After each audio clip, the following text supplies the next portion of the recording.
जय श्री कृष्ण दोस्तों, क्या हाल चाल है। आज मैं एक वीडियो डाल रहा हूँ, वो उन लोगों के लिए है जिनके परिवार में आगामी दिनों में या महीनों में कोई भी शिशु जन्म लेने वाला है।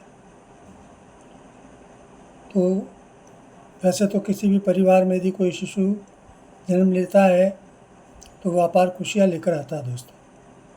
हम उस बच्चे के साथ में 2-3 साल कई प्रकार की अटखेलियाँ खेलते हुए, खुश होते हुए हम अपना जीवन उसके साथ बिताते हैं दोस्तों।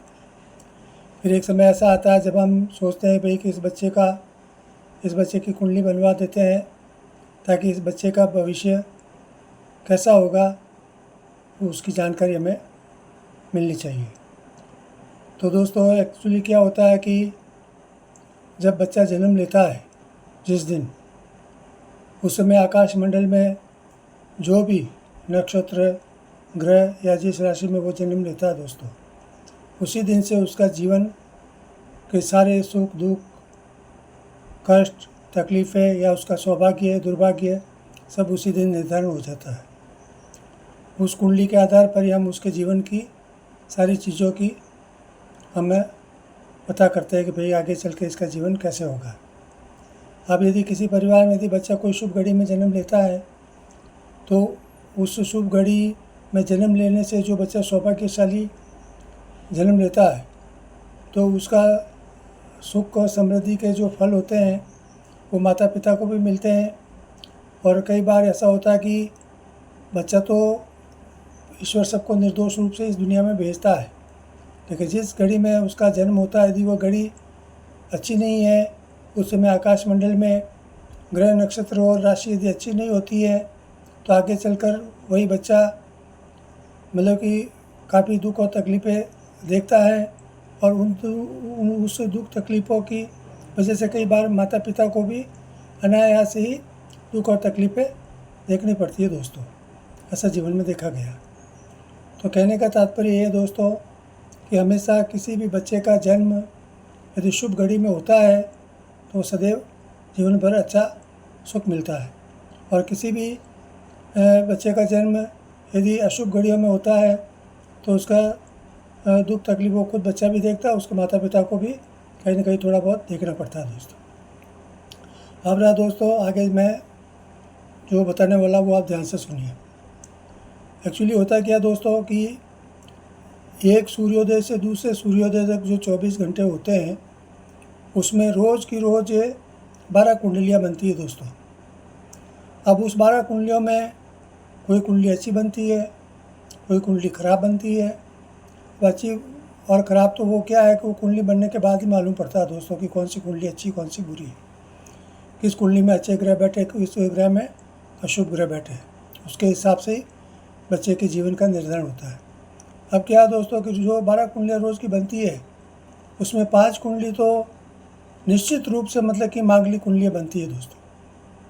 मतलब कि रोज़ की जो 12 कुंडली में से पाँच बच्चे जो होते हैं, जैसे मान लीजिए एक दिन में 12 बच्चे पैदा हुए तो उसमें से 5 बच्चे मांगलिक योग लेकर ही पैदा होते हैं। तो ऐसे बच्चों को आगे चलकर मतलब कि जैसे जब भी बड़े होते हैं उनकी शादी ब्याह में मतलब कि यदि वो कुंडलियाँ यदि लड़की के या लड़के के साथ में यदि उसका मिलाप करे के उसकी सगाई सगपन या शादी नहीं करते हैं तो वो तकलीफ़ आती है। तो ऐसे ये योग हर कुंडली में कुछ न कुछ होते हैं, मांगलिक योग होते हैं और दूसरे योग भी होते हैं। अच्छा, उसमें अच्छे योग भी होते हैं। तो ये सब उस कुंडली से मालूम पड़ता है। अब मान लीजिए कि जो 12 कुंडलियाँ बनती है उसमें कौन सी कुंडली सही है कौन सी कुंडली गलत है ये तो देख कर ही मालूम पड़ता है दोस्तों।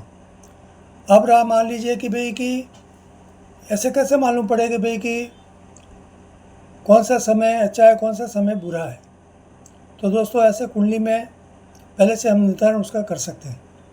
जैसे मान लीजिए आपके घर में कोई शिशु जन्म लेने वाला है आगामी दिनों में या महीनों में, तो उसका अब ये निर्धारण पहला कर लेना चाहिए कि भाई हमारे बच्चे का जन्म किस घड़ी में होना चाहिए।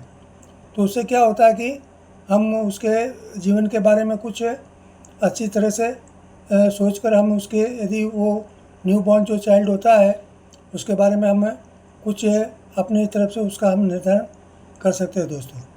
तो कई बार क्या होता है कि जैसे मान लो किसी घर में कोई बच्चा जन्म लेता है, तो उसी दिन से मतलब कि उस माता पिता के या परिवार के अच्छे दिन शुरू हो जाते हैं, क्योंकि वो बच्चा सौभाग्य लेकर जन्मता है। और कई बार ऐसा होता है कि हम ताने भी सुनते हैं दोस्तों कि तू मेरे पेट क्यों आया, तू कौन सी घड़ी में जन्म हुआ, वो दुर्भाग्य था, तू उस कौन सी बुरी घड़ी में जन्म हुआ।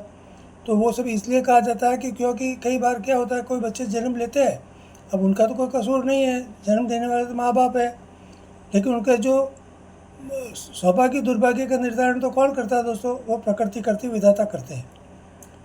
लेकिन क्या होता है कि कई बार हम चाहें तो जो प्रसव का जो काल होता है दाम्पत्य का, हम उसमें कुछ ऐसा निर्धारण कर सकते हैं कि भाई बच्चे का हमेशा वो शुभ घड़ी का जो समय होता है उसका पता निकाल कर हम यदि उसमें उसका प्रसव कराते हैं तो वो जाके उसके लिए आगे चलकर माता पिता के बच्चे के लिए भी अच्छा होता है दोस्तों। तो ऐसी कई विधियाँ होती है ज्योतिष में, जिसका निर्धारण करने से उस बच्चे के लिए सदैव वो सौभाग्यशाली होता है। तो ऐसे ही यदि आप लोगों को किसी तरह की कोई आवश्यकता हो या कोई जानकारी की ज़रूरत हो, तो आप मेरे जो व्हाट्सएप चैनल है, व्हाट्सएप नंबर दे रहा हूँ, उसमें मतलब कि आप जाकर मेरे से आप संपर्क करके आप उसके बारे में जानकारी ले सकते हैं। आपको जो भी उचित जानकारी होगी या कोई भी अच्छा समय निर्धारण करके आपको बता दिया जाएगा दोस्तों। तो ये चीज़ मैं आपके लिए बताना चाहता हूँ दोस्तों। तो आप मुझसे व्हाट्सएप पर संपर्क कर सकते हैं। मेरा नंबर है 9928573151।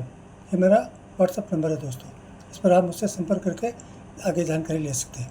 दूसरा दोस्तों, ये मेरा यूट्यूब चैनल है, आप इसको लाइक करें, इसको सब्सक्राइब करें और मुझे प्रोत्साहन दें, और आप अपने परिवार और मित्रों में भी मेरे इस यूट्यूब चैनल के लिए जानकारी दें और मेरे साथ जुड़ते रहें। यदि आपकी कोई भी व्यक्तिगत समस्या, जीवन की और भी अन्य कुछ भी हो, तो उसके बारे में भी आप मेरे व्हाट्सएप चैनल पर आकर मुझसे आप प्रश्न पूछ सकते हैं, जो भी आप उसका उचित समाधान होगा वो आपको दिया जाएगा दोस्तों। मैं दोस्तों एक और टोना टोटका ये सब चीज़ें बताना पसंद नहीं करता हूँ दोस्तों। टोना टोटकों से कुछ नहीं होता दोस्तों। इंसान में हमेशा उसके कर्म और उसका पुरुषार्थ, जिसे प्रारब्ध और पुरुषार्थ बोलते हैं, या तो इंसान का प्रारब्ध काम करता है या पुरुषार्थ काम करता है। प्रारब्ध यदि आपका अच्छा होगा तो आपके किस्मत को कोई बिगाड़ नहीं सकता, और पुरुषार्थ भी यदि आपका अच्छा होगा तो आपके जो किस्मत में लिखा है उसको कोई मिटा नहीं सकता दोस्तों। तो ये सब जानने की चीज़ें हैं दोस्तों। तो आज के लिए इतना ही। यदि आपको किसी तरह की इस बारे में आगे जानकारी चाहिए तो आप मुझसे संपर्क कर सकते हैं दोस्तों। धन्यवाद। जय श्री कृष्ण, जय श्री राम।